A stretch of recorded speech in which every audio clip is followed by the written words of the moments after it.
Well, good evening, everybody. To the Monday night stream. I'll do some sketches tonight. Go over a couple things. Be doing soon. Some things we didn't do too. So first, go over some of that, and we'll get to talk about Inktober a little bit.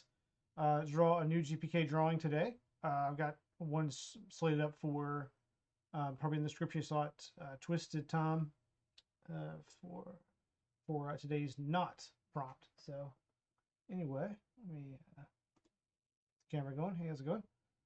So a couple things. So last time we talked about doing an Inktober prompt. It was going to be like a custom drawing prompt to replace Inktober. So 31 days of drawing prompts. Well, it's going to be sort of a GPK based one. And decided not to do it at the last minute and did publish it, but um, there's just so many of them out there, so many different variants. I decided not to do it, and we're all pretty busy in this household. So still doing the Inktober though, and still going to do the thing I did last year, which kind of do a GPK theme when I see appropriate. So anyway, like tonight, we're going to do one. Other thing with discuss was Monday nights are going to be live streams. I've done one, I guess, 4 in a row now. We're gonna keep doing them.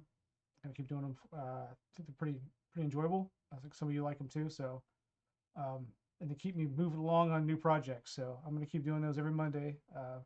Might do special ones here or there, but definitely on Mondays. More stuff, new videos. So I haven't posted a video up in a while. And those are always a challenge to get put together and thrown up there. Um, you wouldn't think there's a lot of work in them, but sometimes there is. But I've got my son helping me edit them now. So he's young though, so he's being trained. But we'll have some more content coming up soon. He's already got one video edited. Just got to polish up a few things about it. He got like 90% there, and he's yeah, it's child labor laws gonna kick in, I'm sure. But he's really excited about doing it. So he's got his own editing software and his own laptop, and he's just super happy to be working on that. And I'm glad he is because I need the help. I've got hundreds of hours of video that I'll probably never touch or see. Um, but anyway, that's coming soon. I think we've got 2 videos ready to be posted, so that'll be coming up. Um, and just loads of other things going on right now. I'm working on 3 card sets. Actually, a 4th one's on the way right now. So we got dumped on all at once. I think all the sketch artists got just dropped all at once. So all these sets are here. So it'll be a fun month and a very sleepless one. And also the last thing I wanted to go over was October. The I think 16th and 17th it is the Philly non-sport card show is going to be up in outside of Philly. It's not in Philly. It's actually in Phoenixville, PA. It used to be in Allentown for years, and I've been up there several times and enjoyed the meeting people and seeing some different artists up there as well. I was going to pull up the screen so you can take a look at it over here. Yeah, so I've got. Let's see here. Screen's all messed up. So yeah, this here's their website here. Let's click over this window for you. So yeah, 11 days left. I'm gonna be going up there, just saying hello to some people, supporting the show, hanging out. It's kind of rough these days having show. I had to cancel last year. I went to the show in 2018, 19. I think I've been 2 or 3 times. I can't recall how many I've been there, but I have enjoyed it every time. There's usually a dinner where you can meet collectors and other artists and things. And they're not going to have the dinner this time because of the pandemic and the way things are. But they are going to have a surprising amount of good vendors there, and good artists are going to be there too. So they've had to reschedule from last year. But yeah, admissions there is like it's 10 for one day and 15 for both days. You can go both days if you're into non-sport cards. It's a this one's a pretty big rite of passage here. This one in Philly. But some of the vendors are going to be there. They're going to have Cryptozoic, Magic Marker, which is Mark. He's a former GPK artist. He has I'm sure you're familiar with him. You're watching this, but he creates great art. Cryptozoic, as we know, they create all kinds of trading card sets and things. Rittenhouse will be there as well, though they have some pretty nice quality products from. I think they have the Star Trek license and maybe Game of Thrones at this point. Sidekick Labs is going to be there as well. They are out of Vermont, and they do really cool custom prints. Do a lot of passion projects, I call them, but they did like the most recent Mars Attack set. They've done all kinds of. They did the Universal Monsters GPK set a while back, and they do wax packs. That's the big thing to me, is they do those beautiful wax packs they produce. It's a very neat story about them. The owner there, he actually, went out and bought the equipment and found pieces of the wax pack wrapping machines from years ago to learn how to do those and put them back together and be able to produce that content or merchandise for people. And I remember it was funny. He tells a story somewhere. I wish I could find the interview, but where, I mean, at some point Topps came back and wanted to know how to put things back in wax packs for a special series, and he had to help out with that because he had the knowledge of that process. So really cool guy to talk to, Tom up there, and they always have really neat things to look at when you go to the show up there. Also, artists that are going to be there. I'd say the least, one of the main attractions here is we have several sketch artists and final production artists here. We have David Gross is going to be there. He looks suspiciously looking somewhere. I don't know what he's looking at, but he's cool. Really nice guy. Got to meet him a couple years ago. Talked to him occasionally here and there, but really solid guy to go up there and meet. Robert Jimenez, I think. I'm butchering your name, Robert. I haven't met Robert. He works same circles. He does sketch cards. He's done some final art too and things, but really well accomplished artist as well. Smoking Joe, or Joe McWilliams, super nice guy. His beard is not green in real life. It's not green. I'm telling you, it's just, maybe he was into like a birthday cake or something. I don't know what happened to him, but super really great artist.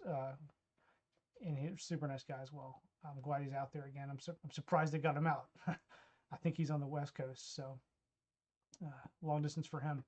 And then Lily Mercado, she's been around doing the paintings and sketch work for a long time for Topps. Really nice lady. I've got sketch cards from her in the past when we were not in Topps. I have some that she gave to me a long time ago in sort of a Christmas trade we did on a group we were part of. But really nice lady, top notch. So looking forward to meeting her in person and all these guys, seeing them again. But anyway, that's a 2-day event. It'll be up there October 16th and 17th. They also have on Sunday morning, the second day of the event, which is kind of nice. They have this panel, and this year they described in this page. And I'm going to put links to these in the description of the video itself. You can sign up for this and register for free. It's a free admission for this panel. And they said there's no formal plan what they're going to discuss there. It might be some just hobnobbing with vendors and artists and things. But in the past, what they've had is they've had a vendor speak about upcoming products, kind of their vision, where they're going.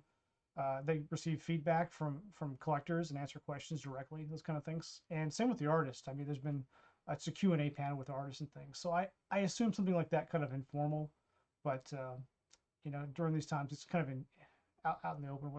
Who knows, up in the air what might happen. So anyway, that kind of stuff. Anyway, back onto the sketching stuff. I've got a few things tonight to go over with you. First, I'll go over some of the Inktober stuff we've done, and I want to show you a little bit about these blacklight markers. I've just picked them up. I had one of them in the past, and I've upgraded and got the whole set.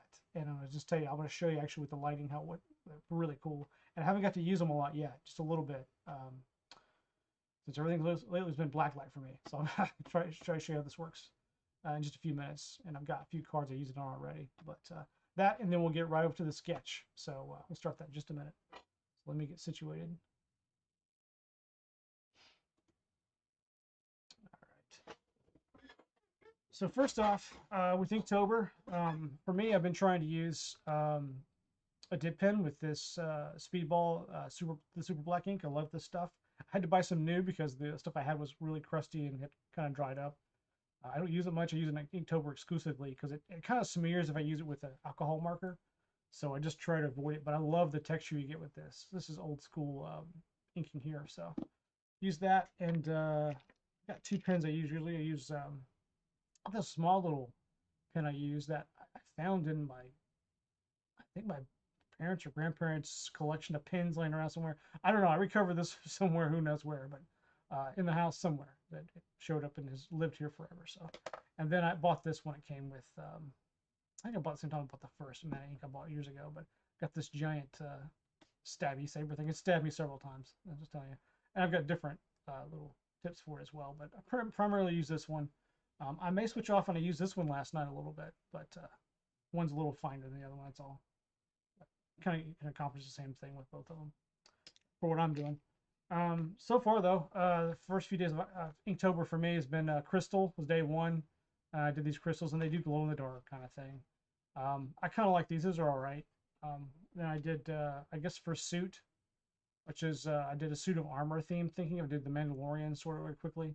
I felt a bit rushed in all these. I've been kind of out of time every day, so I think I posted this 1 minute before midnight. So, and you know, I'm marginally okay with this one. You see some more detail in person, but typically I like to spend a little more time and get some more textures on them and things. And it just felt weird not making them color, but and it's my first attempt to draw the Mandalorian, so not terrible, you know, passable. But I'd like to take another stab at this later on. But it's about doing it every day, right? And then this is I really wasn't too happy with this one, but this is Blinko glass. It's called a Blinko water bottle, and it does glow, and it has this actually does sort of accent the color of some we have in the house. My wife has tons of these, and we collect them actually, and they're Blinko glass out of West Virginia, and they're just really nice glass maker. So I wanted to sort of like give a nod towards them, and this thing glows and it looks pretty cool. I had one on Instagram, but again, I like to go stab at it. I didn't love it. I just kind of did it and kept working on it, and you know, it's a quick sketch, so not the worst, it's not the best. So I'm just not happy yet with what I've done for Inktober. So tonight, hopefully, I can do something I like.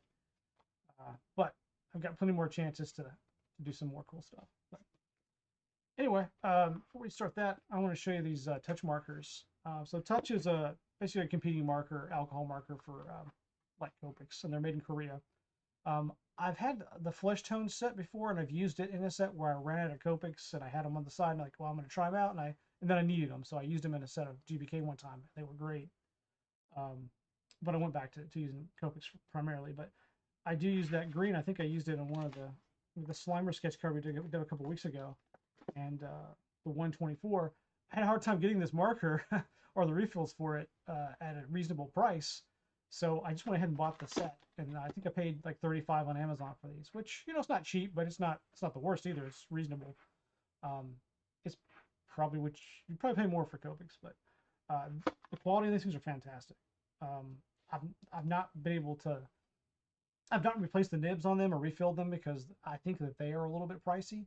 But the markers themselves, the quality is great. They have a chisel tip and a brush tip on them, so I can't complain. They're really nice and they last a pretty long time.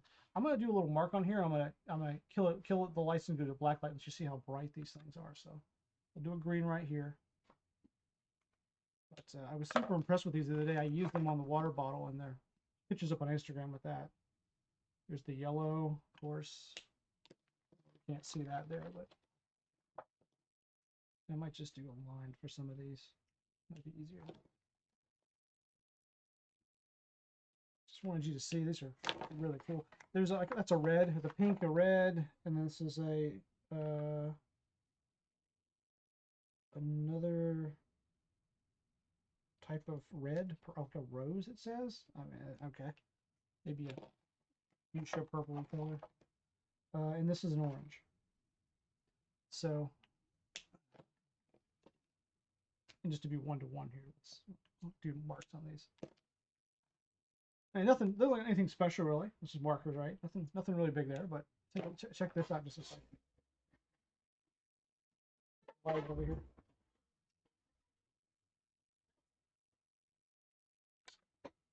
You can already see that with one of my main lights off. You can see how much that glows, but let me kill the other one for you. I mean, that is amazingly bright in person. So that's a really cool effect. So I'd highly recommend trying these out, especially for cheap, a little bit cheaper than the Copics. I don't think all the Copics really shine that bright. I don't have that many fluorescent colors that shine like that, from my experience. So I've only really liked the orange and I think the yellow green from Copic that is good, but the blues doesn't do a very good job, and the purple, my purple dried up. But I never noticed any impression. I'm really impressed with these two super bright colors, and some of these two as well. That red looks good. That's the red and the orange and then the yellow. Those three are really good. And this is the green. You see I layered that pretty deep. Well, I'm sorry, the green's up here, which it doesn't shine as much, but that yellow really does. But anyway, yeah, touch. Not a bad marker set for this kind of thing. I think they come with like 204 colors, so they're comparable to Copic. The only drawback for me is that they don't work in the airbrush system I have, so I can't airbrush with them. But it's not really what I wanted. I really wanted the green back, and thought why not try out these other markers? And I've been impressed with some lately. The Copic. So anyway, enough of that. Enough of a product review for you there. I think we're going to be using them tonight, really. But let's get on to the sketch. All right, tonight, so usually I'm sketching on sketch cards, that size, like that, something about like this. And tonight, so the character I'm doing is it's a pretzel. He's a pretzel, so he's knotted up as a pretzel. And I kept looking at him, and he feels like more of a horizontal character, and I love drawing the horizontal character sometimes on the cards. But I kept looking at it, I was like, I just think that's too small. I just would rather do something bigger. So tonight I'm going to use a little bit bigger of a card. And these are the Strathmore artist tiles. Got some of these here. I use them occasionally to go around cards to build up shaped cards. So if I have one of the trash can shaped cards or something from GPK, I might put it down on it and do my drawing, and then go outside the trash can and add a little more extra onto the drawing itself. I have a video up for is it Cheesy Chester? I think it's the one I did for commission. I kind of did that same thing with that, but this one I just want to use the footprint. It's just bigger, and I can do a little bit more with it. And I don't want to be limited with this card tonight. So we're not doing a sketch card. We're doing a sketch square, I guess. All right, still a sketch card. All right, we'll get to it. Oh yeah, please throw your questions or comments in the chat. Say hello, whatever you'd like. You have to say hi to me. I'll answer them as I can. I've got a different layout, so I can kind of watch the chats tonight. So it's better. So anyway, he's kind of a pretzel turned to the side. So, and this character is from brand new series 1. I think it's 2012. On 2012. I've never drawn him. Try to figure out where I want stuff yet. I'll probably figure out why I've never drawn him in a minute, but it might be a little bit of a challenge for me.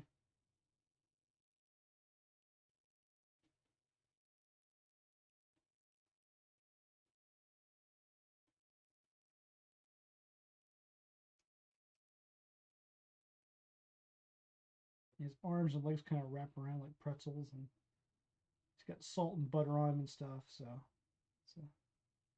And this character was done. I don't know what the concept was, but it was done by James Warhol, which is famous Andy Warhol's nephew. And James did work for the original series, partial the way through, when they were trying to give some relief to John Pound and Tom Bunk and things. So they brought him in to do some work for him. And he's done several GPK. And I think he really likes them now. I think originally in the documentary, the GPK documentary, he was talking about how he didn't really like them initially and wasn't sure how that would turn out. I want to open this up a little bit more. You kind of turn them this way. So see if we can kind of.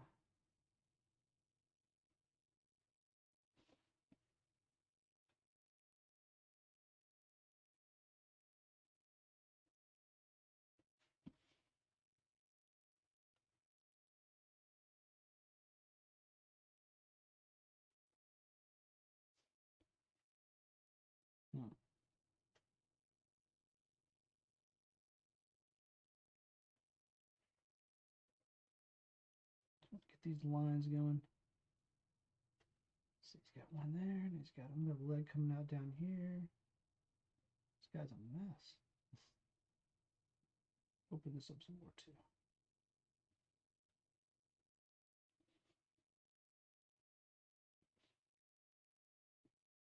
Does anyone out there know this character in the chat? Or heard of him?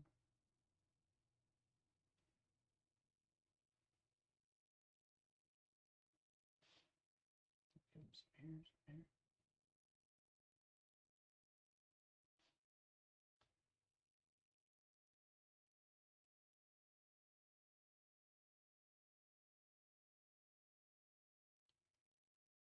Got this chubby face thing going on because he's kind of being squished up, so.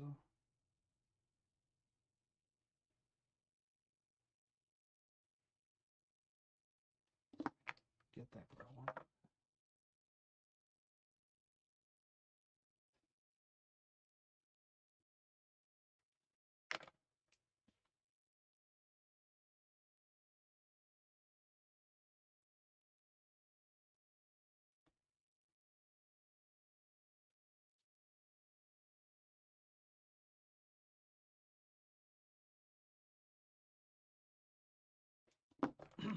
Move his ear back a little bit too.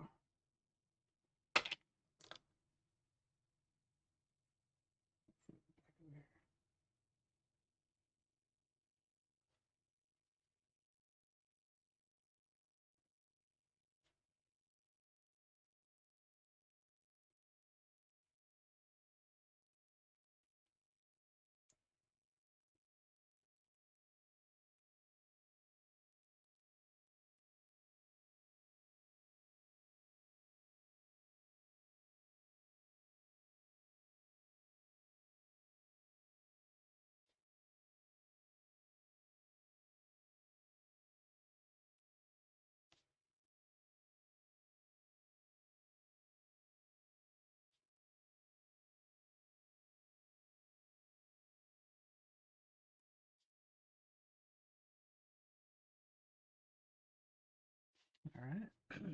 Start with that. Hey, Chris, good evening. Thanks for joining me. Let's see. I'm trying to figure out how I'm going to position some of this guy's limbs and stuff.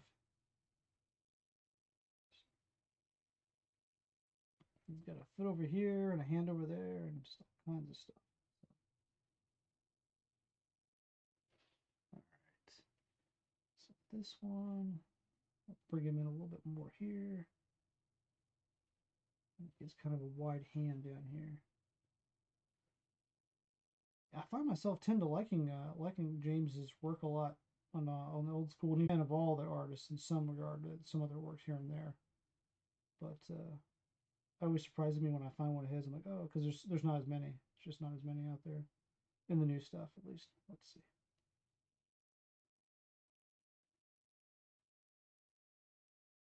I'll put a little more gap.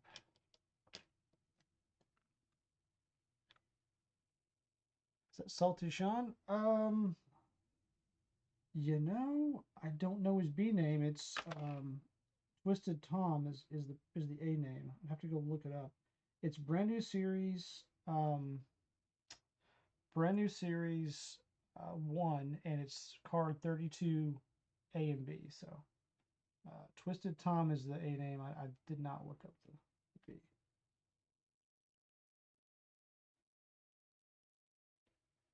Could be. We'll look up in a minute here. I need to.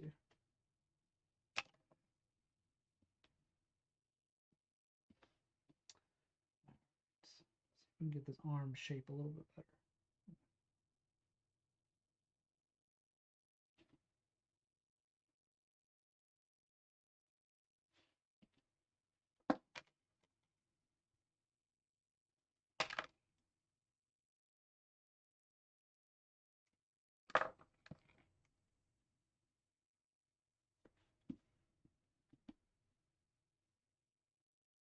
Like that. A little thicker there.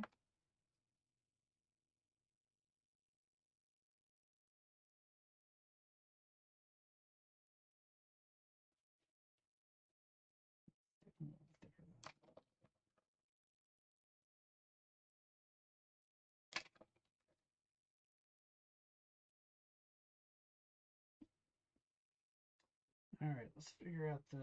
Usually there's a fingers holding them down here. I'm not gonna do the fingers. I don't really want to see that. So,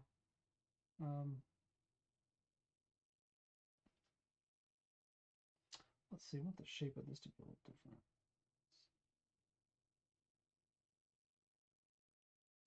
It's more like that.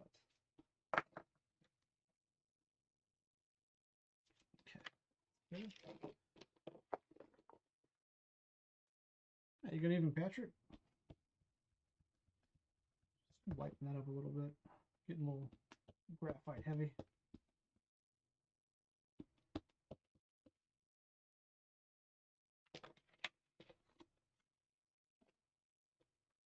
All right. Let's see. I'm avoiding this down here. Let's fix this stuff. So he's got this going up through here, which kind of goes away, and then this comes down.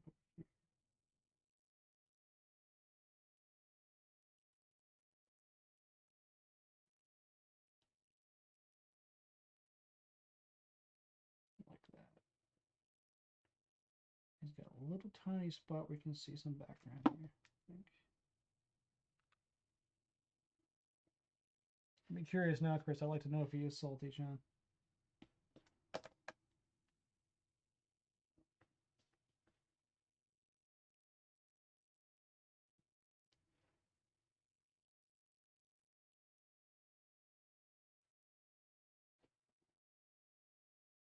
Yep.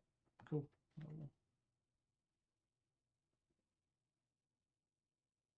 I'm glad someone knew the character. It's awesome. I've been looking at it for years. I've never drawn him as in an official sketch card, but thought about it. Thought about it. Probably because he was, like I was saying earlier in the video or the stream, you know, for me to do him right, I think he has to be horizontal. You know, when they do these paintings, they're 5x7s, and they're sometimes they're just challenging to reduce down. I could reduce them down to a standard card, I think, but I just want a little more room to play tonight. You know. In fact, I'm a little high on it. Maybe I'll just cut it off. Use a paper cutter and just cut it off down there. But anyway, let's wrap them up here before we put the salt on, right? Let's reduce these. I think this will work for Inktober for knot, though. He's definitely a knots, so or a knot, at least one knot in his foot. Sort of do it like that. I'll fix the toes in a minute. Do it now.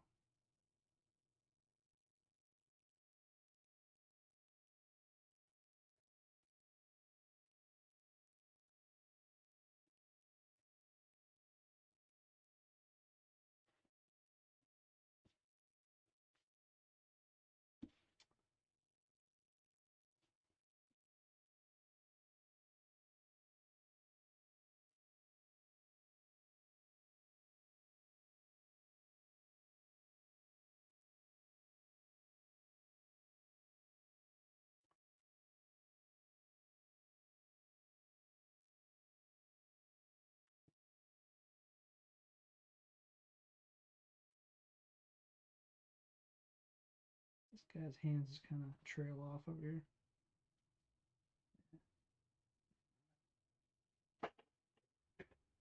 All right. And then swoops down, comes up through here, comes back up through here.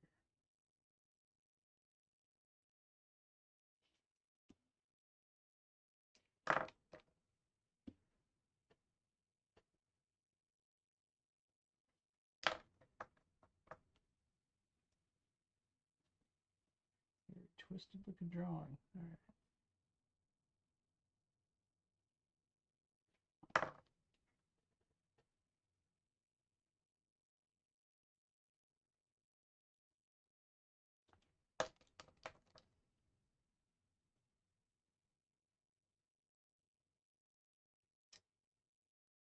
So this cut in a little bit more.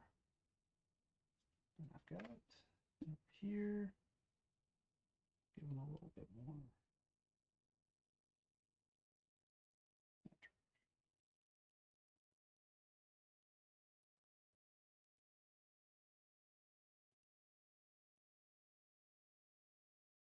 Move his arm over a little bit.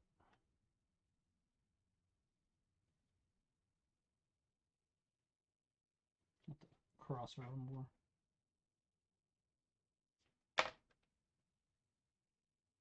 We could offer this to get some detail there.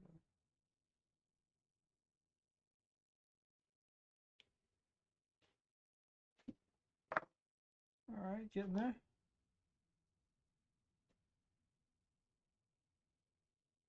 Oh, next about the Inktober thing. Of course, that's cool. Yeah, I think we'll do more of it. More of it next time. I'll promote it better. It's just there's so many Inktober ideas out there, but the journalist is really good. I really don't have any problem with it.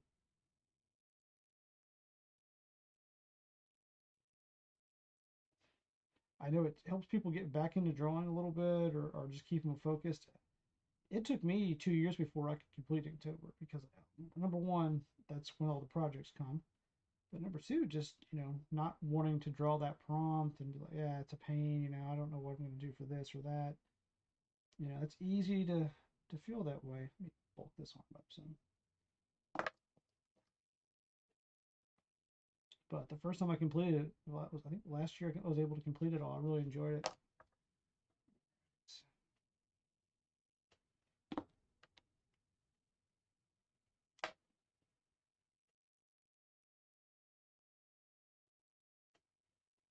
Expose you to jump out of your comfort zone too, which is important. Shape his head a little bit more, make him a little more GPK-ish, but unfortunately right here is where some butter's going to go anyway, so it may not matter.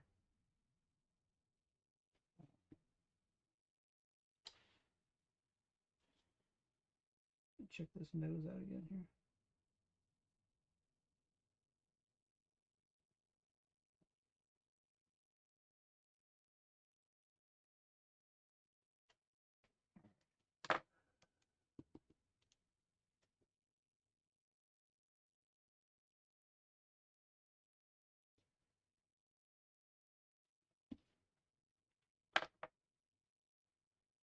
All right, let me look at this for a minute. It's a little different when you're talking and drawing, so I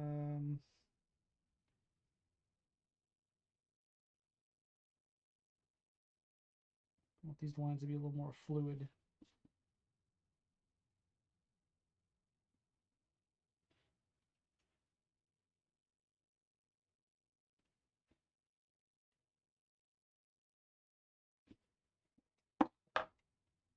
There's some of this trash over here. All right.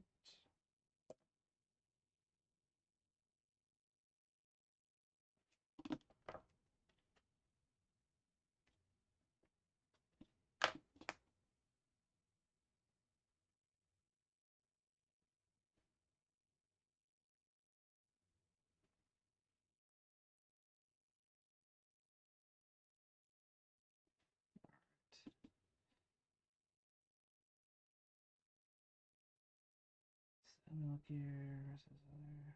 So this, let me fix this. This is his other foot. You don't see a lot of detail here, but you do see like a little bit of the arch. So, toes in the arch. Try to fix that.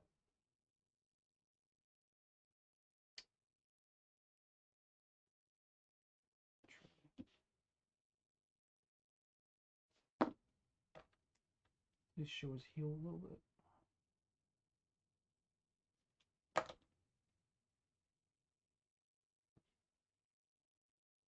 Shorten his toe a little bit there.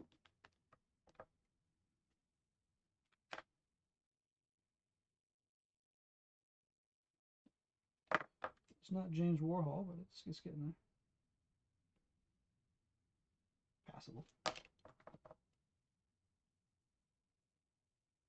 Do want this to go behind his arm there.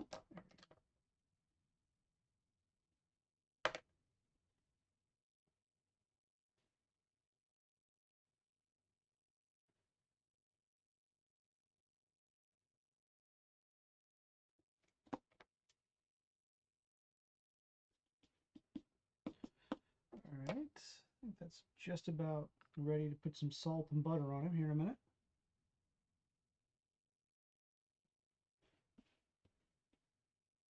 think our Inktober requirement is met. He's a knot. So, I'm going to do a little more with his eyes, maybe in a minute.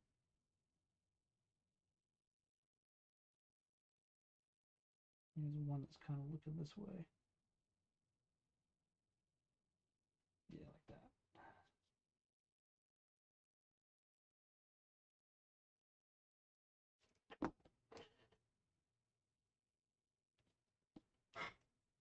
I'm sure I'll draw that back in a minute.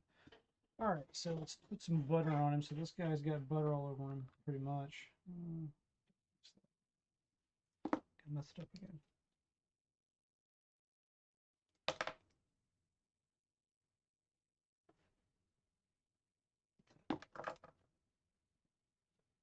We'll cover it up, but I want it to be right first. All right. Got some piles of butter on him.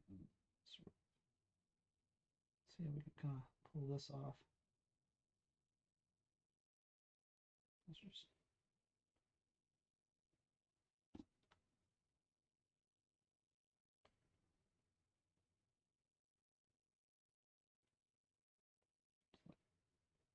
go lumps of it on him.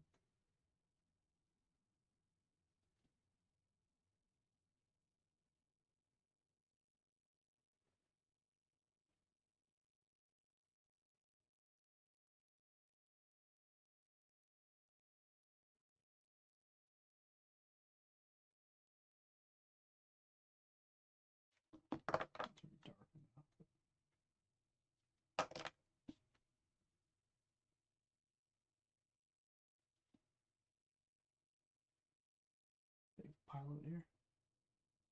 It's not all over him, thank goodness, but just on this one side, he's got some butter sticking on him.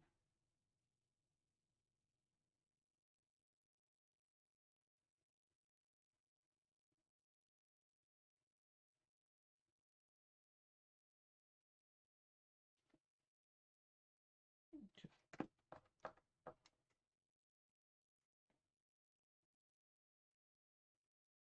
So for this one, I am going to color him, I think, but I'm going to try to restrict myself only to markers and not go to like pencil for detail and stuff, because I want him to look better than just a black and white drawing.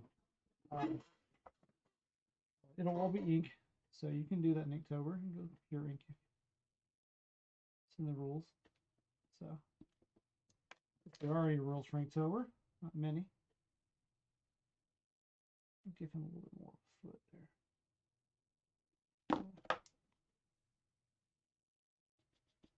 Yeah, that worked. And this, let's make sure this lines up properly here. Okay. Cut it here more.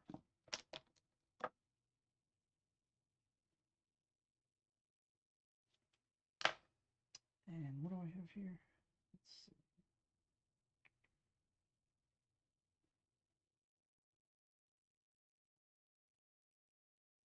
Add a little bit more there. All right, so that's pretty much all the butter on that side. Get some detail when we do the ink part. Let's see, he's got salt all over him. What I might do is, I could do salt later, but I think I want to draw the salt on first and just make it pop more with some lining. I might end up in the end doing some white paint on him. I don't know. White ink. Sorry, have to use ink, right? Ink. But I'm gonna just put the dots on him for now. He's got some salt falling off of him too. And I might come back and I might just use it as a guide, just guidelines. So, but he's got a ton of salt on him. So you're gonna sit here for 30 minutes and watch me draw dots on this guy. Hopefully not. Hopefully it won't take that long.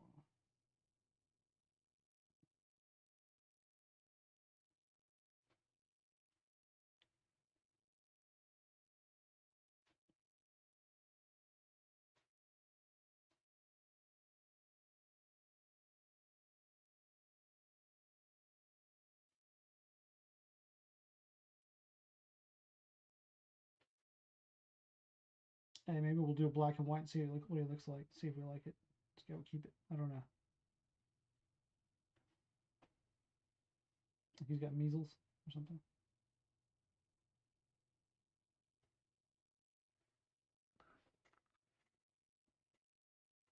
Ah, you haven't seen any of these sketches? Well, I can't think of any either. I've seen, but never say never on that, because might be somebody who's drawn one out there.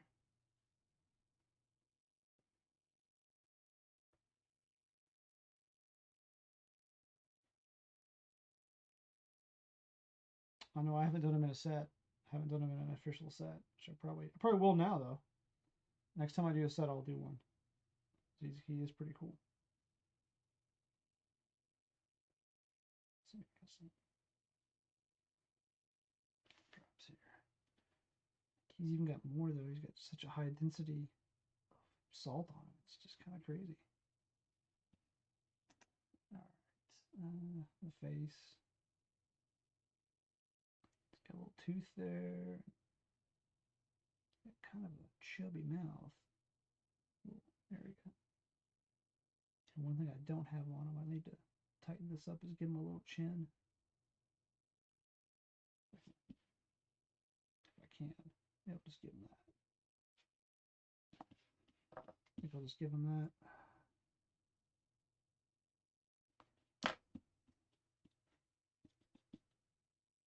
I'll try to here. Let's do that.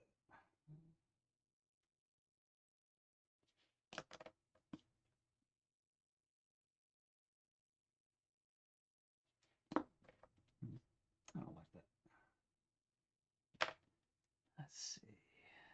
Let's come down with this. And then I'll break away here and come up. Try to phase this part out here.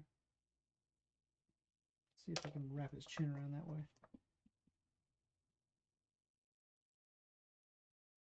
There we go.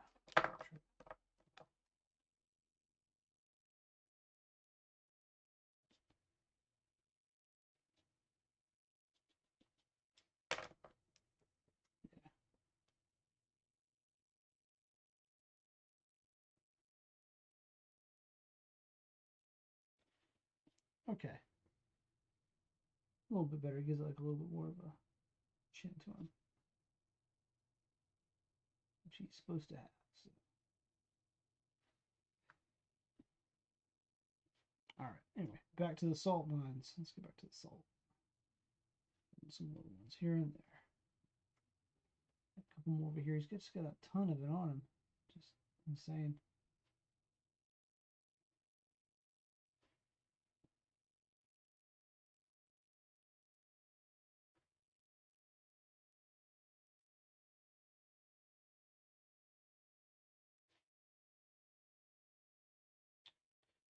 Thinking about how I'm going to color this, I probably should put them on last, but I just wanted to see what it looked like. Don't take the easy route. I think typically if I was doing it for regular card, I think I probably would have just colored it first and dipped it with it, paint around it, you know, dipped it, then lined it. Nope, not tonight.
think I'm gonna. I don't think I'll use a dip pen tonight if I'm going to color him with any ink and things like that. And I'd have to go over this, and if I ink it, it will bleed with the Copic markers. Black ink will bleed with that, unless I use a regular multi-liner like I normally use. So I think I'm gonna stick with this ink tonight when I do this. Let's do that.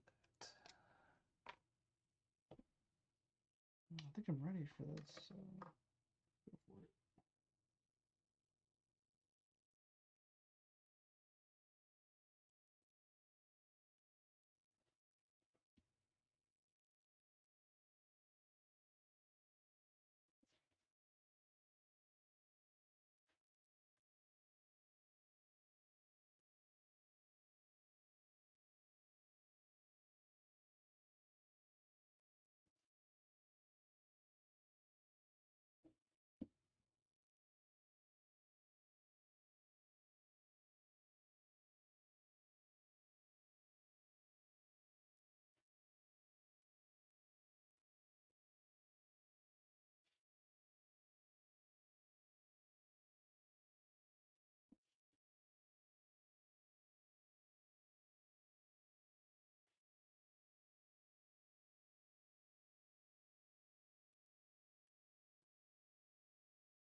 Yeah.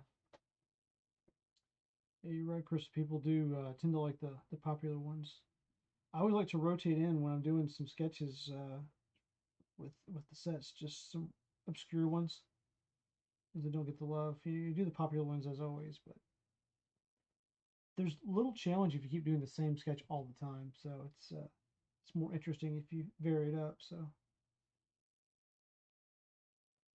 plus it's just sometimes it's this character you don't want to do for a while, and you finally get the nerve to attempt it, and you get there. So that's always fun too.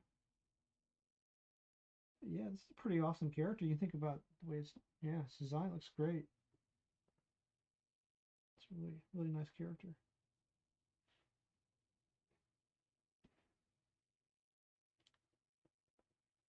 I chose it because it fit the bill tonight for the prompt, but it's really a good character. I enjoy it. Definitely a good character for maybe a Pano, might be a dual like a dual pan like a two card Pano. Could blow him up bigger and make him more pronounced. Cool. Let's see there.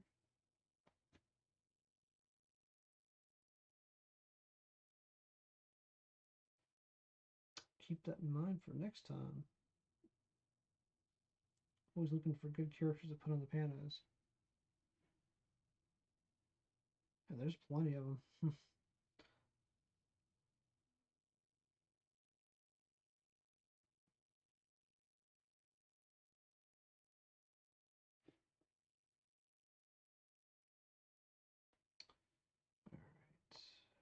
right.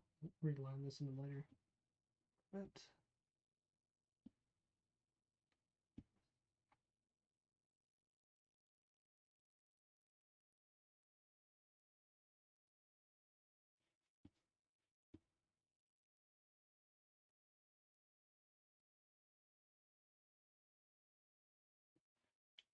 I could always erase my salt, I guess. Kind of silly. I want to go over it again. But I'll use a smaller ink pen for that. Want that to be a little wider. Always make final corrections when you're trying to do the ink. Sometimes I adjust it as I'm drawing. Final adjustments. Oh, near final, at least. Oops. Undo them if you have to.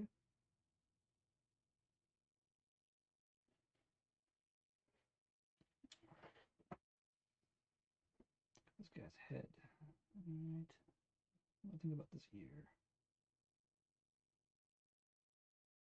He's got like a little inner piece to it. I'll draw that with the ink, with the coloring at least. Let's get the butter.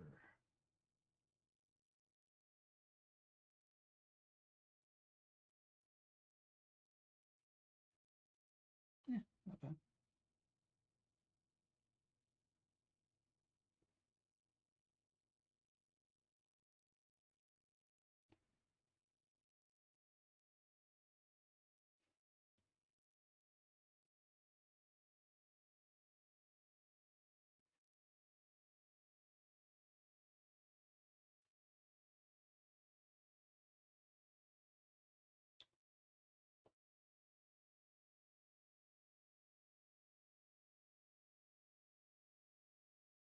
Let's switch over to my smaller pen here.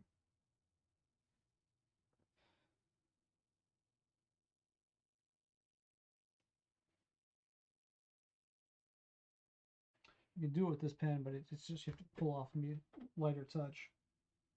And that's fine, but there's no point in doing that and making a mistake if you're not forced to. So let's see here. Let's get this connected. Fix this butter up here.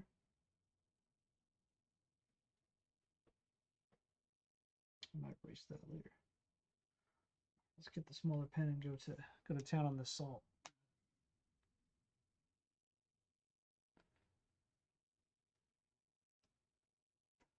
Dual panel or a 3-panel, harder or easier? You know, I always find it a challenge with the triples to find stuff to put in there that's good. It's okay, yeah, I guess it's easier. I guess of course it's easier. You're spending most of the time trying to fit these drawings down to a trading card size when they're bigger, and I like the panos more, the double pano, than I do the triple. I just, for some reason, I do. I hate having to stretch a character out that far, or you can just put multiple characters in there and really build it up a nice picture. That's fine. That just takes more time, and that's the way to do it. Is really to have a scene or multiple characters interacting. That's what you should always strive for in this. Um, I'll tell you one I did. I'm not showing it to you because I can't, but I can tell you what I did. In the new set that's coming out in the month, one of my triples, I did one of the GPK postcards. I did the Mount Rushmore scene on one of this. So I did the Mount Rushmore scene with Atom Bomb and Blinky Lindsay, uh, Blinken, George Washington's over here, and then Graffiti Pete, yeah. Um, did that, and it's pretty cool, you know.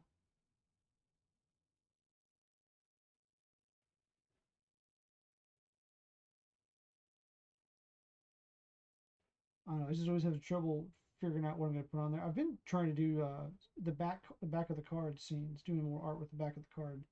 Tom Bunk's work on the back and things like that, where he's got a scene and it's, you know, the the quality might be a little reduced because it's a back of the card thing, but it's such a simpler drawing, but you get a little more content, you know, something pretty funny.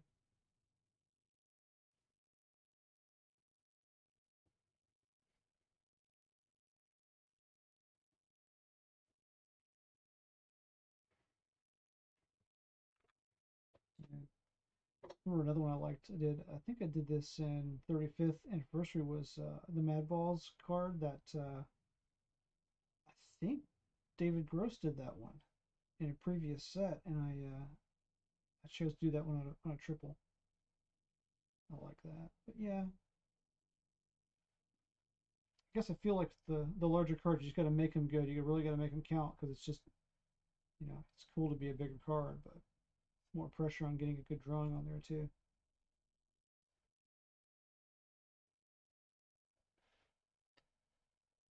Yeah.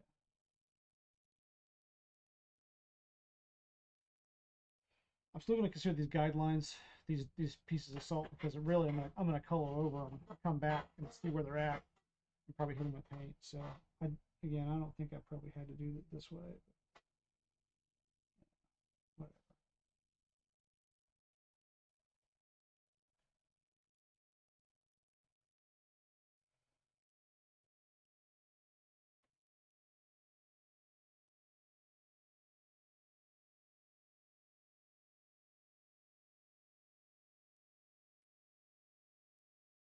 and get this nose here.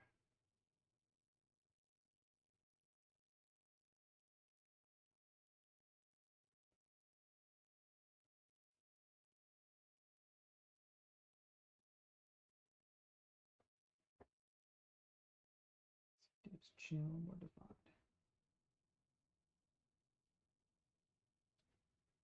I did this again with in October with a character. I did it with let's see, it's got 3 names. Milton Elton. I like that character a lot. I did the same thing. I did the dots backwards and colored the whole card black in the background. Yeah, well, hadn't decided what to do yet with it. So sometimes you just change your mind. I need to put some salt on his arm here too.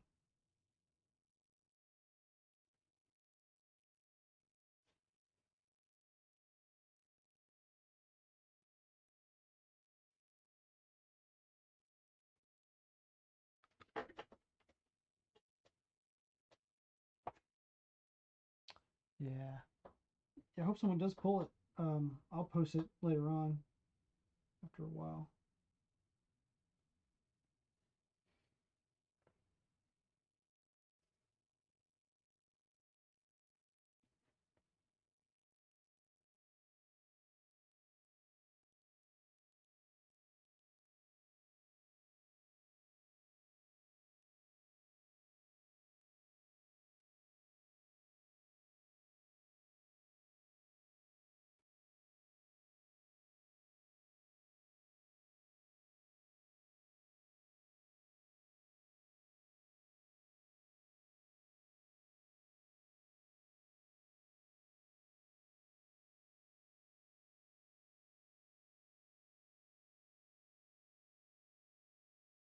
I guess the ultimate space there would be like the puzzle cards where you put 4 of them together. That's where you get your maximum space. Or,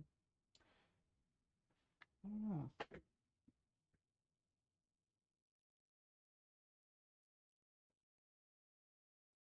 I don't think. I don't think Topps ever has us do it. I can't think of any time there's been before I was there they did a 5x7 insert either, and other companies do those.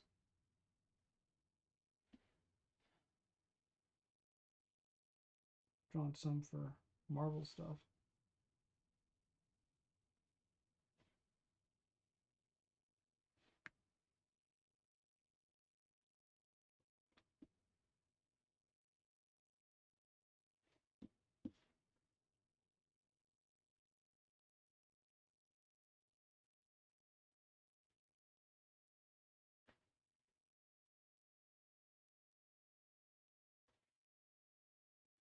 Any areas I feel kind of empty here. A little dot. It's a lot of dots, I know.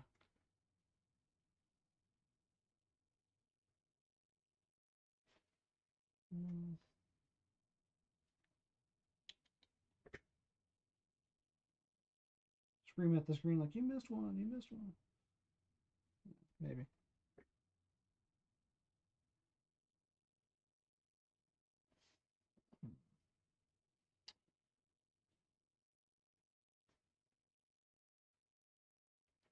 And you should have a few falling off too. So let's just go ahead and put some over here falling off.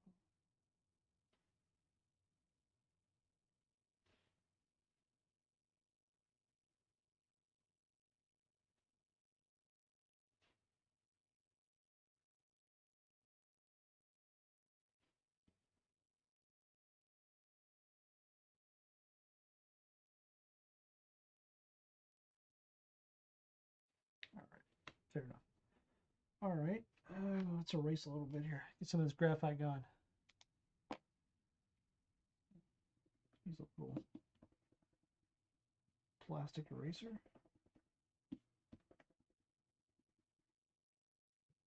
And see how many of these lines I want to thicken up. I might want to thicken some of them up.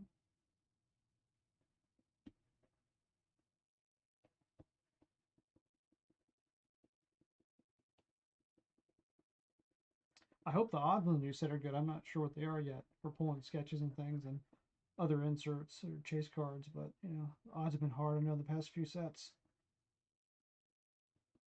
People buying tons of cards and packs and getting very few, and then some getting hits. It's just, you know, mixed.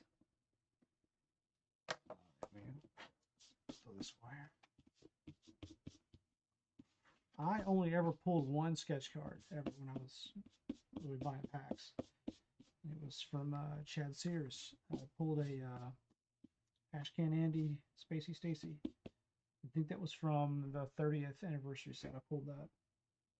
All right, I'm going to go ahead and start working on the coloring, and then I might reline them a little bit to make them darker in a few areas. Or I'm already seeing something I want to fix. Let's see.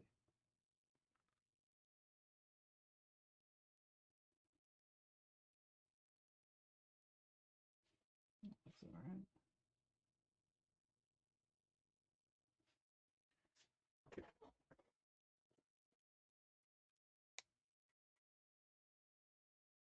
Yeah.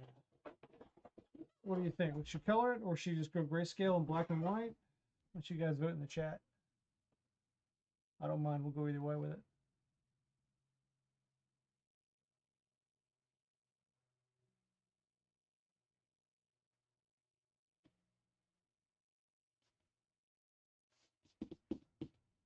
I think we go color.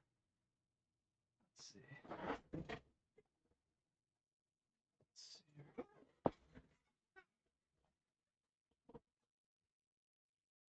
What we got here? A few containers full of.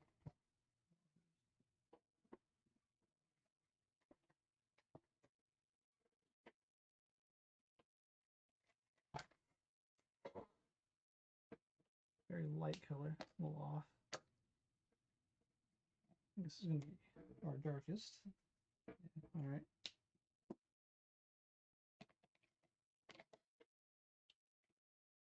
What I'm worried about is I may not have enough ink left in one of these markers, so I don't want to get started and can't finish. See, that's a 15. So this is a E19, this is a E15. Little difference. But in the grand scheme of things, can't see a lot. And remember, I'm not going to use pencil on it, so I'm not going to be able to lighten it in areas I might want to lighten it. Here's what I would typically do. So it's dark.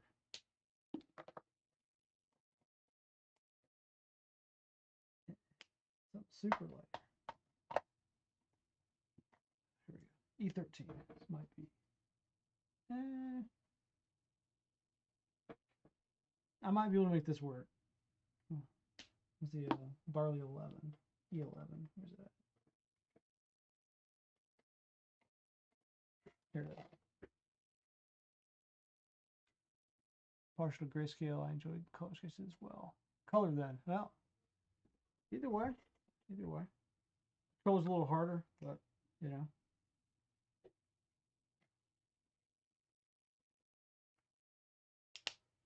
I think you'll look better in color overall, but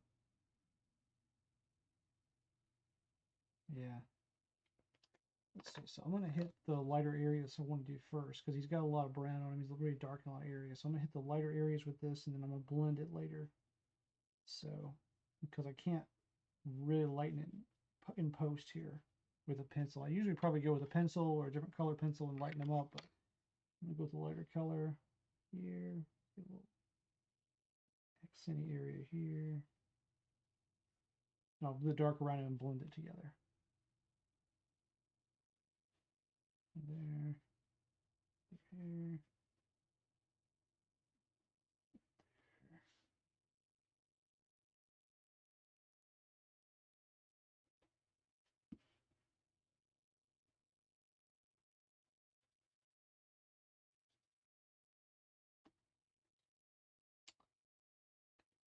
Top of the foot here. Some of this.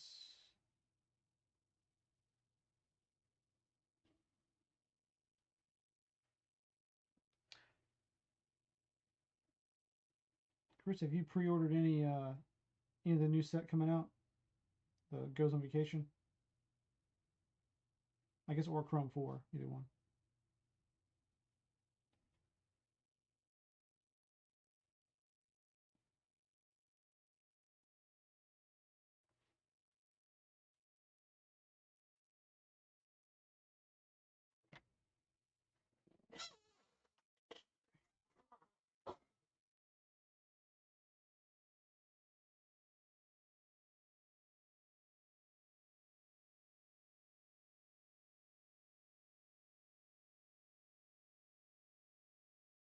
And just say I can't come back and make it darker here.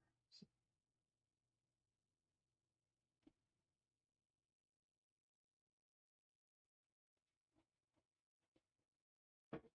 all right, it's at least a somewhat of a guide for me there.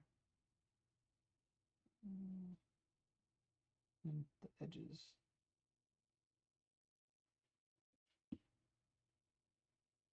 These edges to pop a little.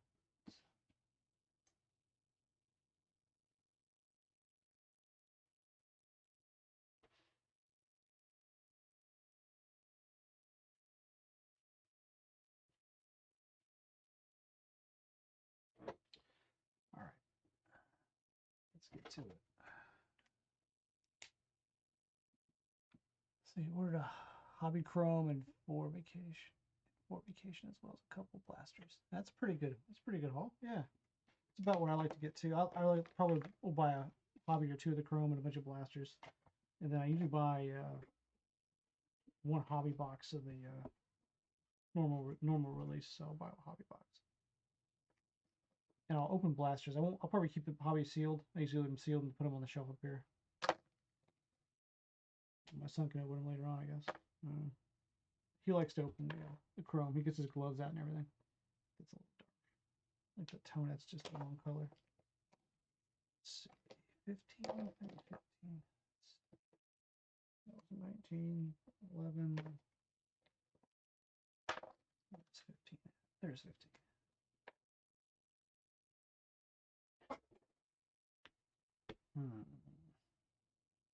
It's really dark. That's the next one up, though. So just give it a go.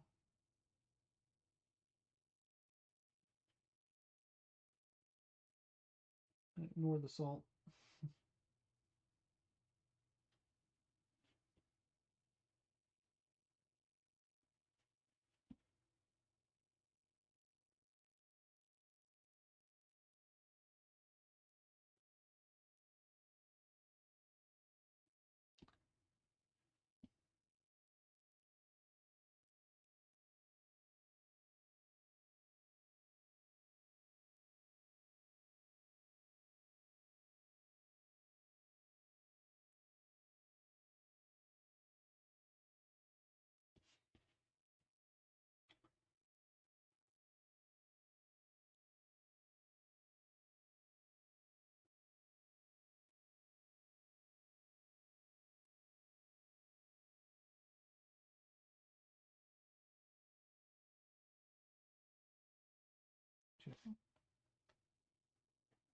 Blend that in a minute.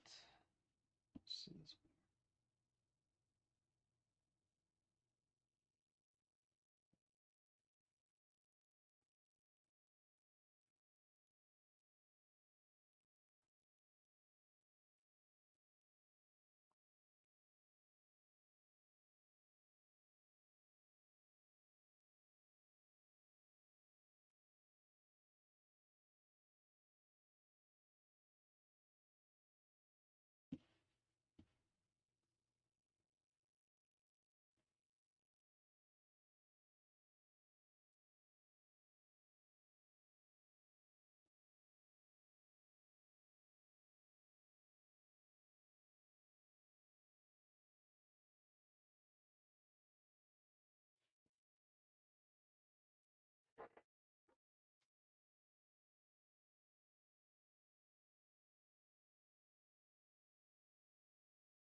It's a mess right now, but it'll be fine in the end.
Yeah, same way with me with Chrome.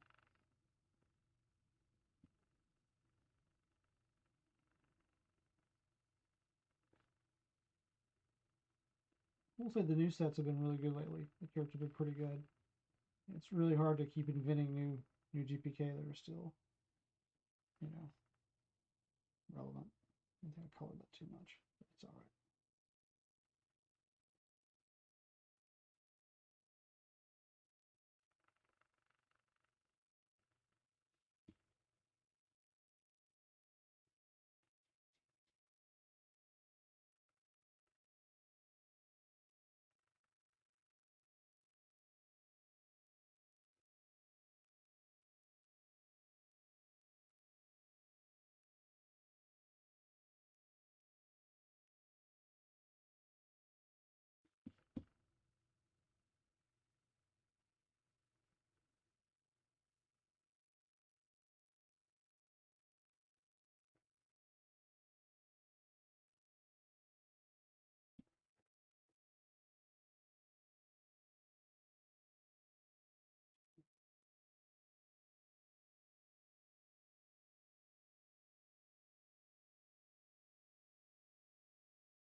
Lighten the loop.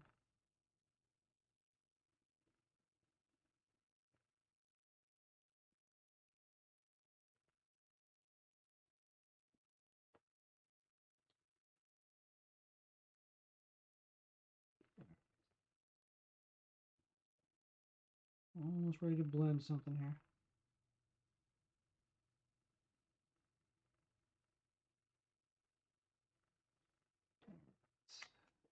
Keep these cheeks kind of clear. I want to put some, I'll blend them and put the red on them.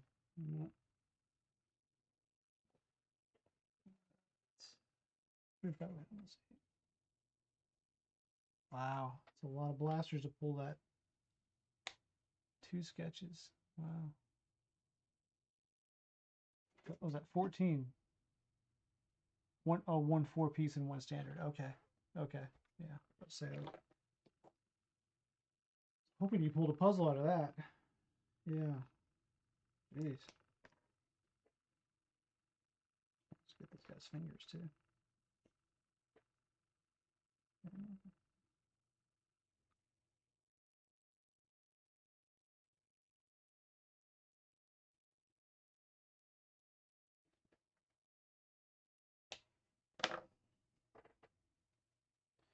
So I made a mistake here. I meant not to do it so harsh right through. See if we can wear that away. So. Yep. So make it a little lighter through there. And do the edges. I'll probably go over it with a gold, like or a yellow, not gold, but a yellow pencil. And then I'll probably hit this with a white pencil around the edge. I still could do some white ink around the edge. We'll see. It may not need it.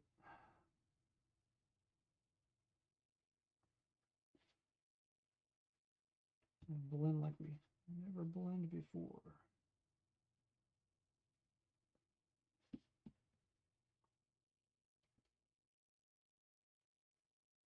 It's the magic trick of the alcohol marker.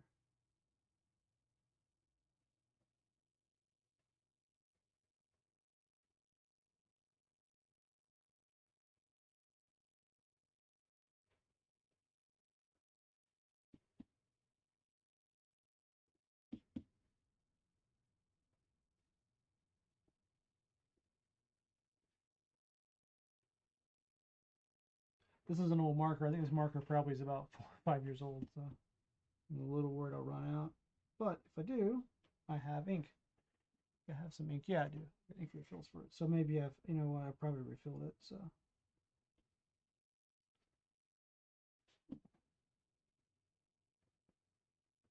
I used to use this a lot for skin tones. I use the reds more for skin tones now, and I use a few of these sometimes. I don't want a lot of detail, but I used to use this as one of my primary shading colors, like number 2 or 3 I'd use for lots of different stuff. Good color. Is it barley beige? Yeah, barley beige. Beige, I guess.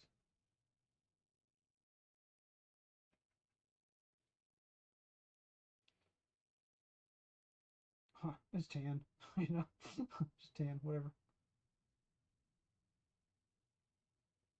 I might go with his finger or something with a pen. We'll see.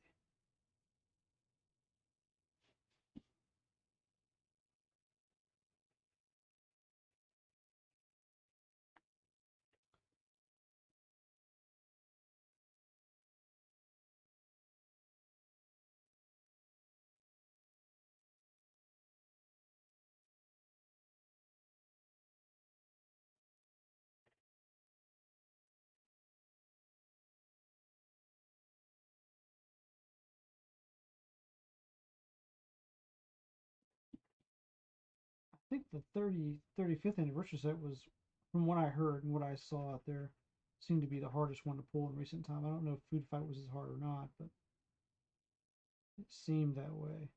But I may be wrong. I could be wrong about that.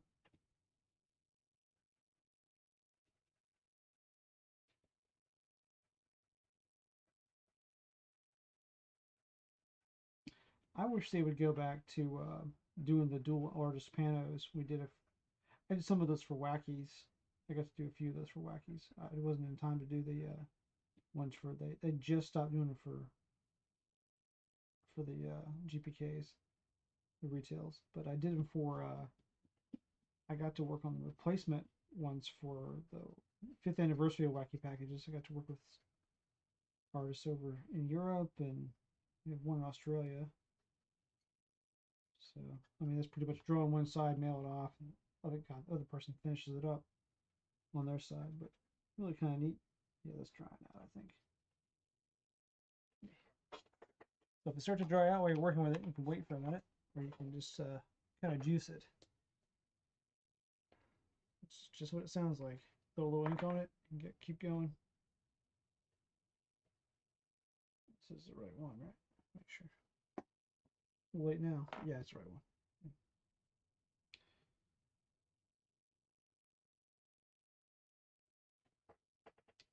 It does happen. Yeah, I like to put a little bit of the other one too, because this probably dry as well. It'll leak down in there. Pull these nibs out if you want to. Dump it directly in, but you know, I don't have time for all that. Just,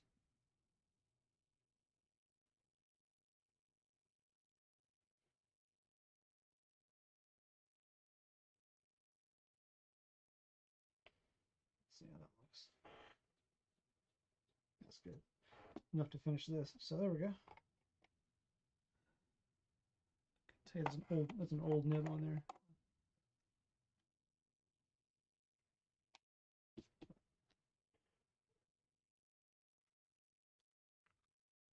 Yeah, those they made those for a couple years. They did the dual artist panos. I really wish it'd come back. I guess the logistics is hard. Um, the first set of cards I worked on with Tops, they didn't even tell me they were putting them in there, but they sent me some extra ones to do. I was saying they were the replacement ones. They'd lost a box of 50th Wacky Packages anniversary the redemption ones. So people got redemption cards, and it was for, I guess it was for panos, or you could choose. I don't really know, but I just know they lost a whole box of them, and I got to work on the replacement sets, and then I got to work on them. I think for could be wrong about this, but I think I did some for Go to the Movies as well. There was a last Wacky Packages that was. retail was go to the movies.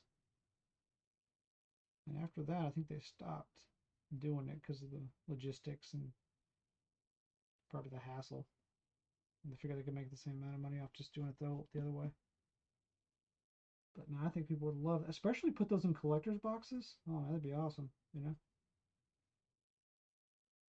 Or back in the blaster boxes.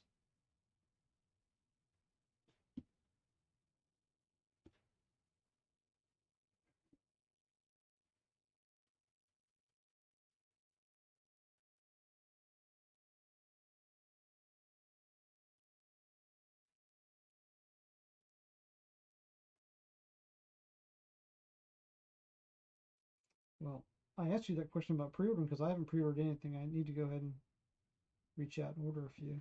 Let's see, where am I at with this? Oh, get up in here. Probably need to come back and shade this differently right here. But I need to get online and order a couple.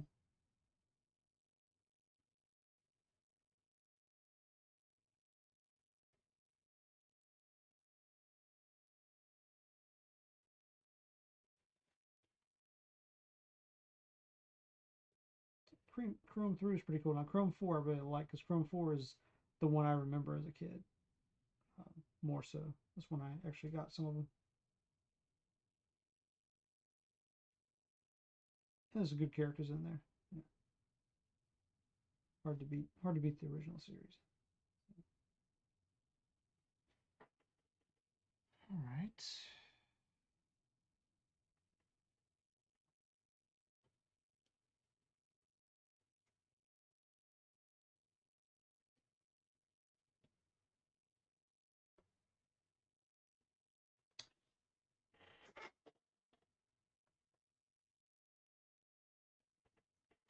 Not looking too bad. In person, you can kind of see there's variation to it.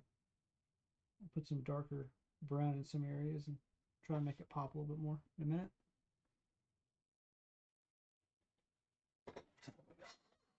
It's not too bad. I'll try to wrap this up by 11 here. If I can.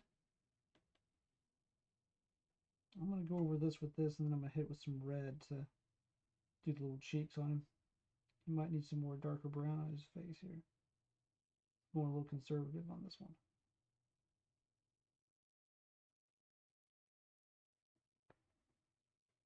Yeah, he probably needs some more.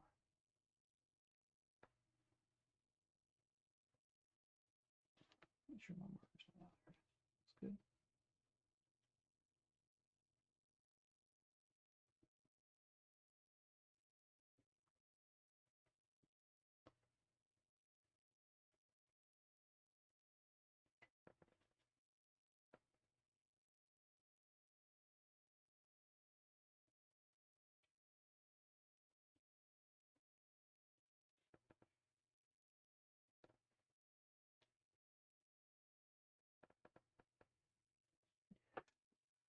Let's get the red on there, and then I'll work around that. So for red, pretty bright. Use this light rouge. I kind of move around sometimes. I use different stuff. But I think this will produce a nice little highlight for the cheeks. And I'll come down and fix that. That's not bad. Here.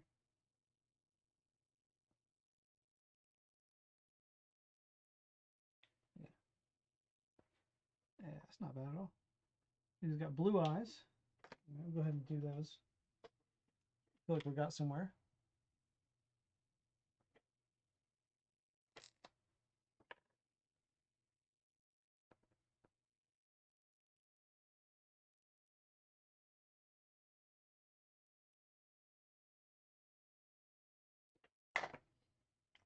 In there, fix the pupil and all that.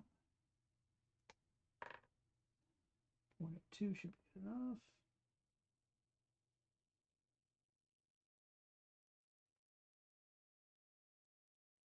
How's that look? Not too bad.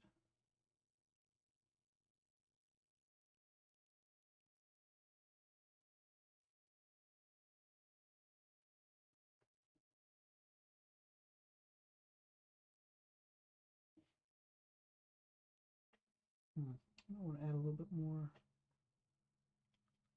white on that side tone.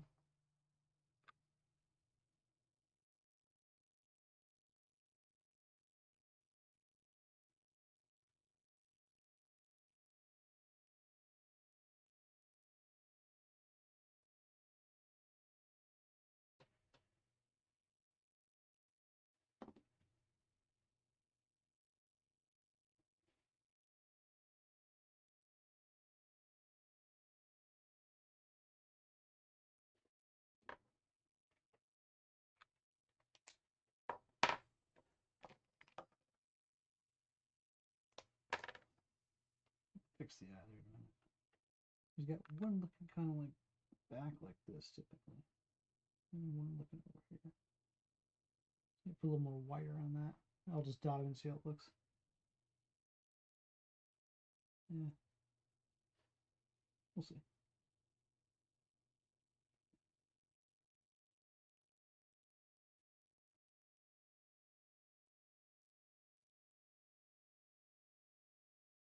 Could use a marker for this, but pen does a pretty good job, and it's a tight spot, so let's do that. All right, let's put the eye here. I'm gonna dot his eye to see what it kind of looks like, and if I don't like it, I might go around the edge of his eye here and kind of expand that to give him more white. I got a little too tight there. So use these jelly rolls. This is a 10. Choose a smaller one. 5. Let's see. It's a newer pen. All right, let's see. Come on.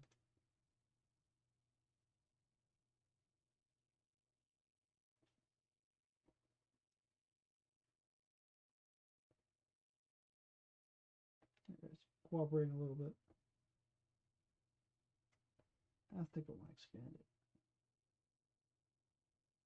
Let's go on the edge of the eye like that. You can kind of make it expand.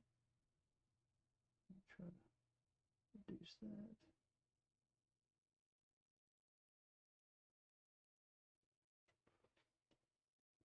I think I'm gonna leave him like that. I kind of like that. He looks crazy looking.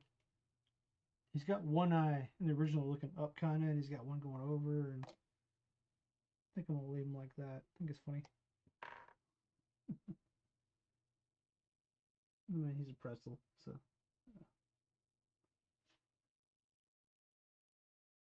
Yeah, that's not bad. I like that. I can live with that. Yeah, much better. I'll still come back with some white paint. I think and make that a little shinier. Didn't quite get as shiny as I want.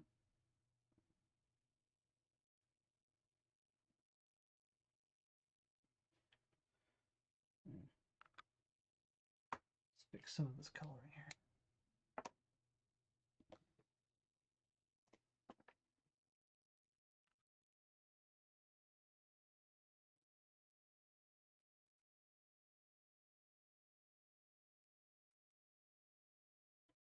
I think we're almost done. Just gonna color the popcorn, color some salt, and if I wanted to be real picky, I can go over the few spots so they with the darker brown, or go over it again with 15 and blend it again. I might just see if that looks in one spot, 1 or 2 spots. See? I might try to just freehand it like this. See if I can.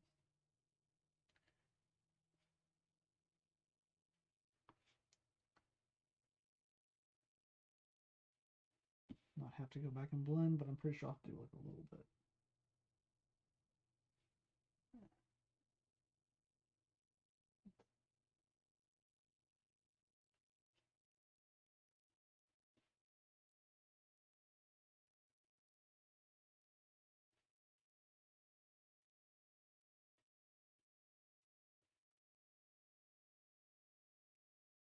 Kind of digging that.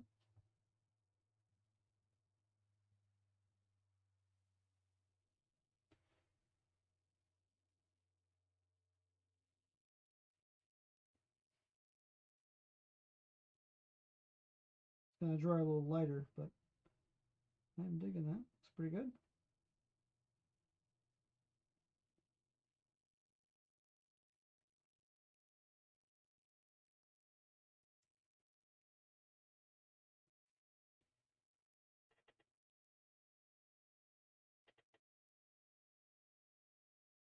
You think the color was good?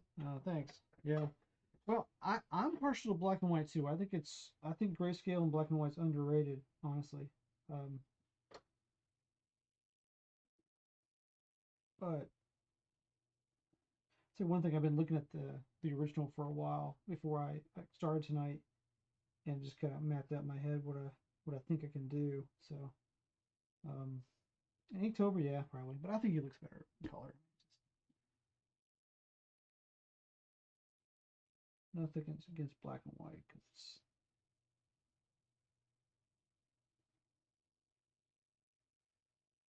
I think I was thinking if I use black and white, I'd be using this stuff, and honestly, I'm more limited with this. I can do more with markers and multi-liners than I can with this ink, which is kind of the point. But yeah,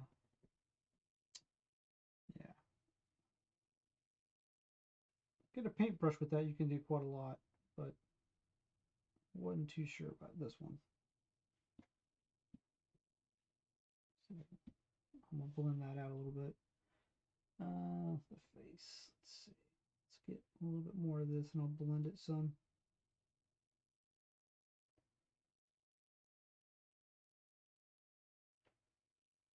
Let's see over here. He's a little darker. Just gonna put a little color there, and I'll blend it in a minute, so it doesn't look bad. This probably needs something here. Under the eyebrows a little bit around the eye, under the nose. Yeah, not bad. And where else is it? I think I wanted to get a little bit underneath that. Let's see, maybe a little bit right there.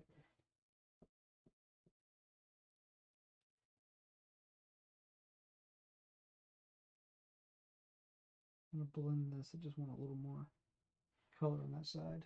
Okay. A little more blending. I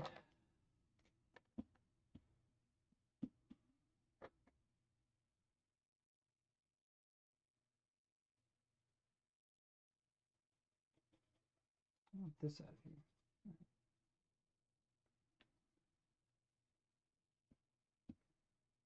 Fix this.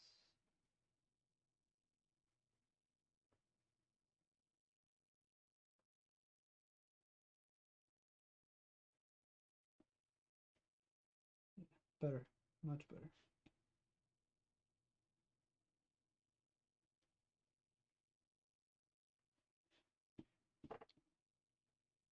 I'm gonna do these weird spots that are a little too dark. And we're gonna get this butter colored, and then we'll head on to the paint. I think we're done. I might line it some more or something, but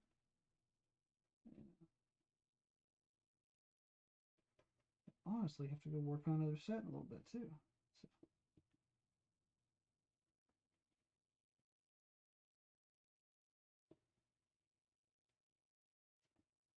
Like that all. Like that. Do a little stand back.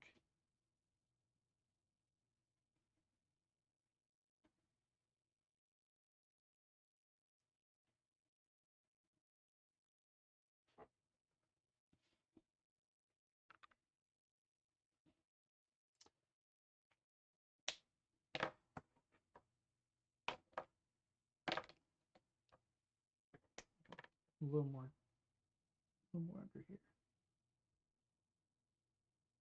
Should be darker in these areas right here, so let's give them some.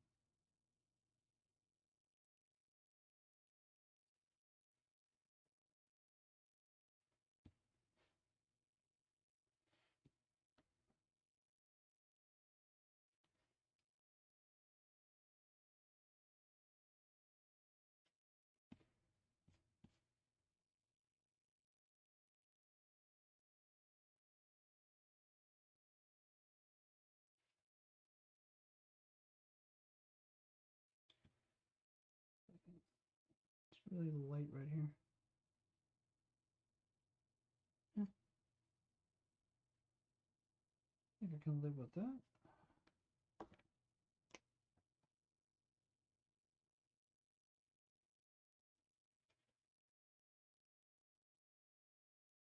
I'll tell you a little tip if you didn't know too. These Copics, sometimes they pressurize weird, or they have too much ink in them for whatever reason. If you over put them, even out of the factory, they come out weird. So I used to, if I didn't know the markers very well, and I know this pretty well, I know what it's going to do. It's also getting drier. Pop the end off both ends, and it will kind of stabilize it, so you can watch it. And you'll see some of them they'll bleed out and start to ink up at the tip, and you can make a big mess if you're not careful. But many years of recovering from that, I learned that little trick. That might be true of all markers. I don't know, but these for sure have that weird little quirk to them. Sometimes, not always.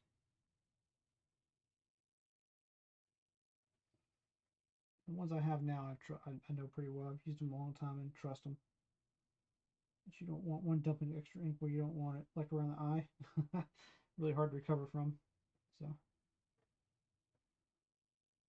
to start using paint then, to recover. All right. I think we're about done with the paint or the marker here. Just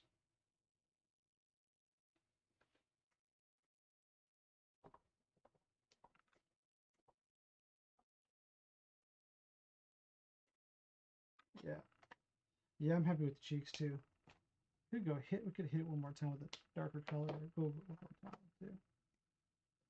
Maybe just one more coat with the same thing might look even better. And I'll put a little white dot there too, where that's at, and try to make it pop out a little bit more.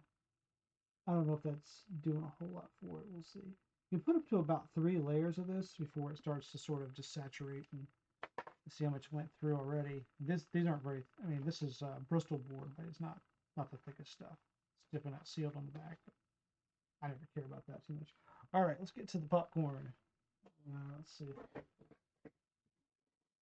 That shouldn't be too hard. All right. Really need some lighter, creamier looking yellow color. That's probably good. And then we'll go underneath it with this color here. That looks fantastic. Maybe you can go even darker. Maybe you don't want to get too dark. Let's take a look at that. See if that works.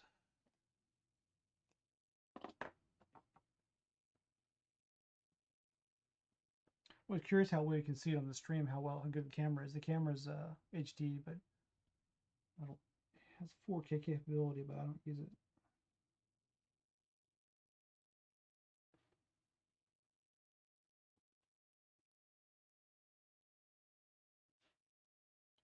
There.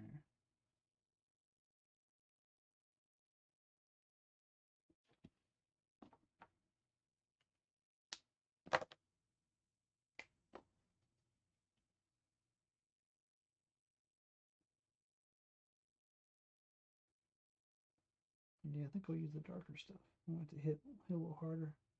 I probably honestly would use again. I'd go back to my pencils and try to enhance it with a little bit of pencil sometimes. That's not terrible right there. I don't want it a little bit darker. So this is this darkest color is like a honey. So Y38. Don't use it a lot. It's really dark. But I think you'll like it. It'll saturate that color really nice. So, yeah.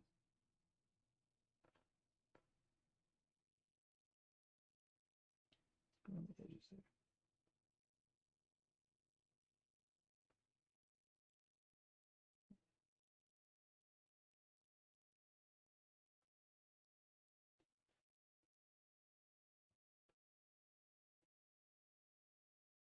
Yeah, I like that. It's really good. I don't think I need to blend that really. I kind of want to hold that spot. Maybe as 1 or 2 places. Going with your lighter marker and just little circles there and twirl it out. Cool. Let's see. So I'm gonna do his background, then I'm gonna do his salt. How about that? So let's try that.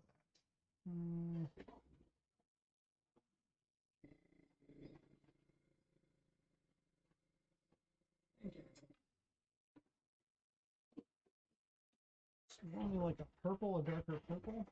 Let's see what I got over here.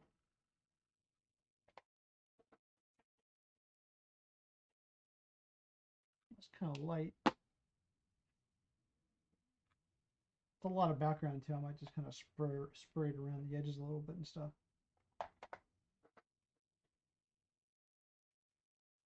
Well, never liked my selection of purples really. Let's see. That's a 5, and here's like super dark. That's kind of what he looks like, but I think, I don't know. Let's see what that test. I'll test spray it first. Let's see what it looks like.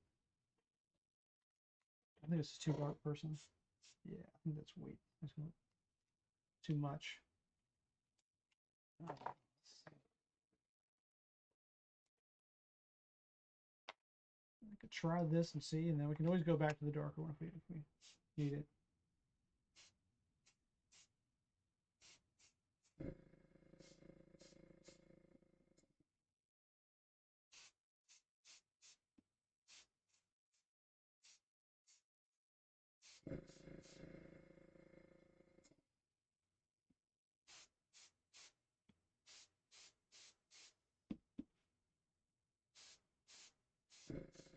The reason I'm doing this, I just want to do the white last because I don't want to have to go back and do it again if I spray it later and hit one of them. It's not terrible. Build up the edges a little bit. I plan on spraying in there, but maybe I'll try a very light spray of a lighter purple to get inside the effect. Might be just good enough.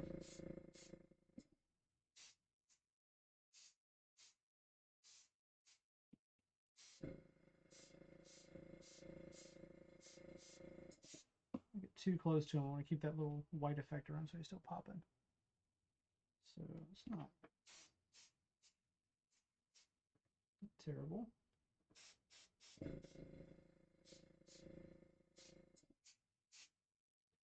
Well, that's not bad. I wonder if I can build that up a little bit. So I go around him. So that's 6. Oh, it's 6. The next one up I have is that stupid 9, which is really dark. I don't know. Just hit it from the side a little bit. I'm going to hold it way back over here. This is really far away from it. Just try to add a little more of an edge to it.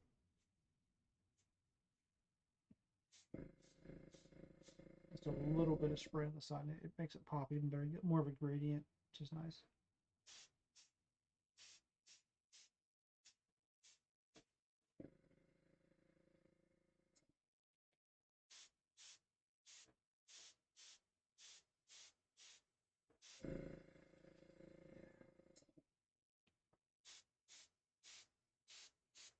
I think that's it for that. And then, like I said, I want to put like a little color inside there. Something real faint. Real faint.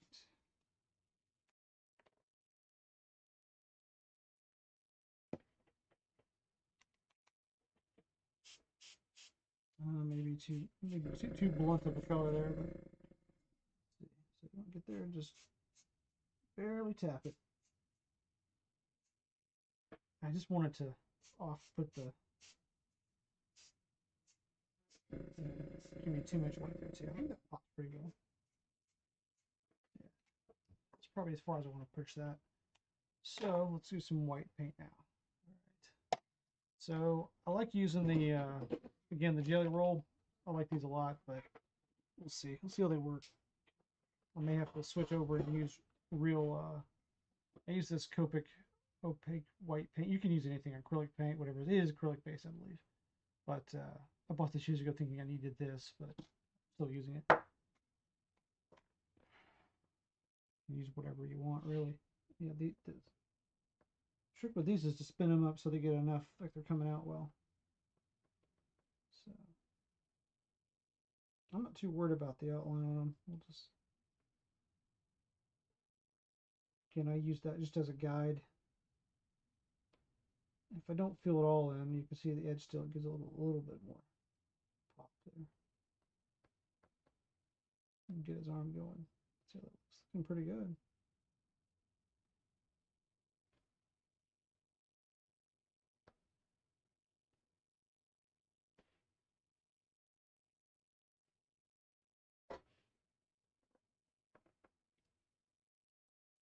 And what I worry about with the gel roll pen is like how long will this paint last? Or ink, gel ink, whatever it is.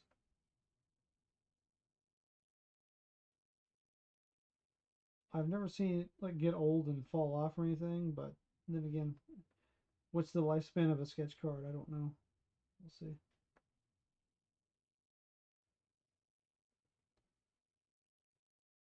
Maybe Topps will offer a touch-up service one day. I don't know.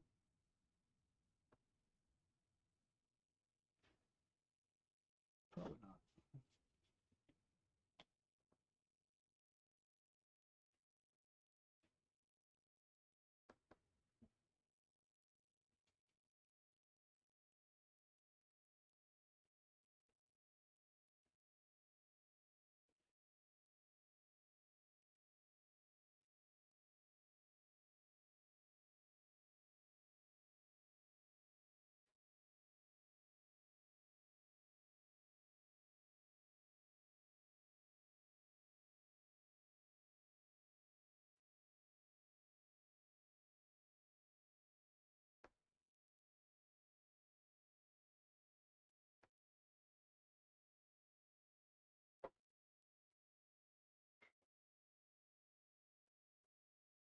Yeah, this really feels kind of like doing a piano. It really does. To me right here, but that's all right.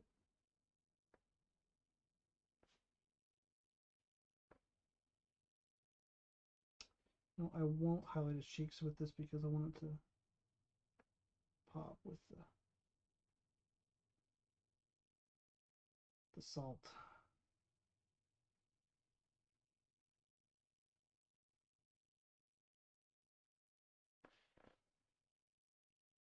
Good, decent.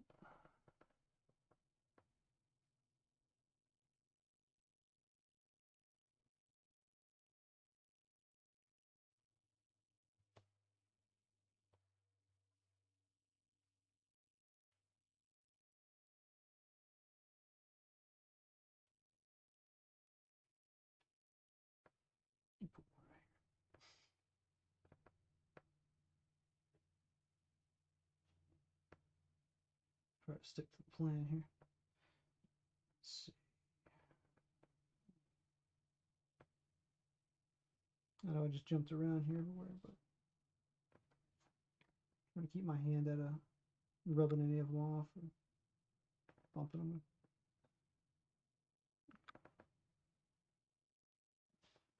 There.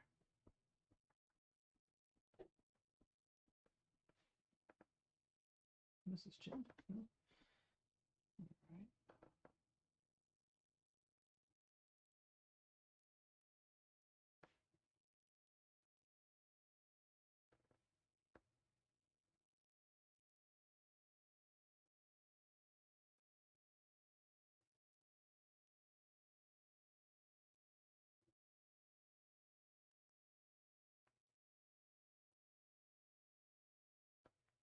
All right. And I'm wondering how this would look if I went on the top of this. Give this butter a little more shine.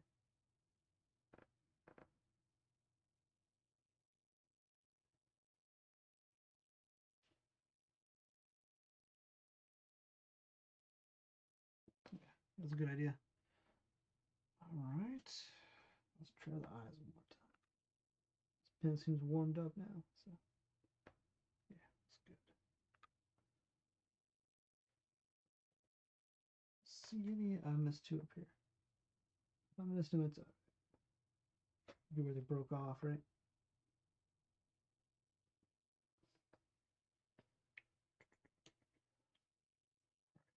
I'm gonna do one thing with that hand right there. I think we're really close to being done there. Yeah, it pops really good with the 3D salt. Yeah, with the kind of black line around it, makes a big difference. Let's see.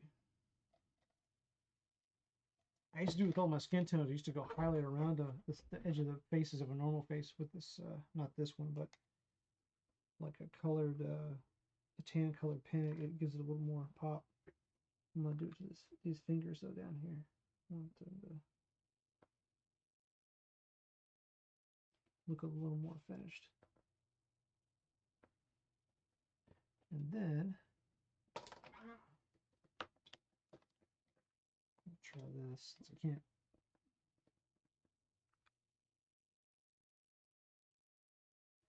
Do this. Yeah, looks good. I know I just colored them, but I wanted to look a little different, so. Or at least be consistent. Hit that. I think we're pretty much done, it looks like. I mean, anything else is supposed to just be nitpicky, so.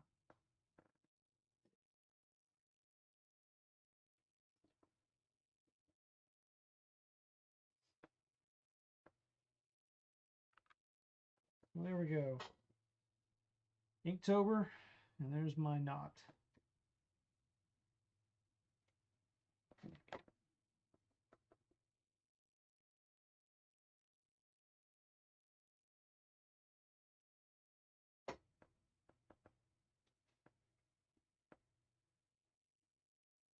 There we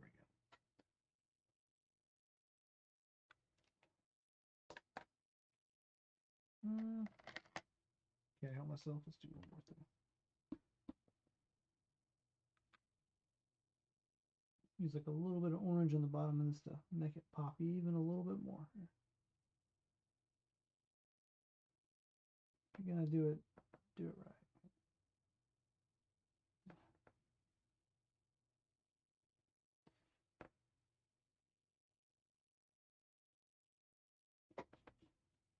Now, normally I probably would have lined that one more time to make it a little bit darker on the edges, but I think that's fine. I tend to line hard around stuff, but I think that looks pretty good. All right, and we are right at 11 o'clock. Look at that. Perfect. Well, thanks everyone for tuning in, hanging out with me this evening, and I hope you enjoyed the sketch. Thanks, Chris, Patrick, anybody else who joined and I didn't see. Appreciate it. I will be here next Monday again, and we'll do another sketch. Hopefully have some updates on new stuff coming about. And have a great week. And take care. Thank you.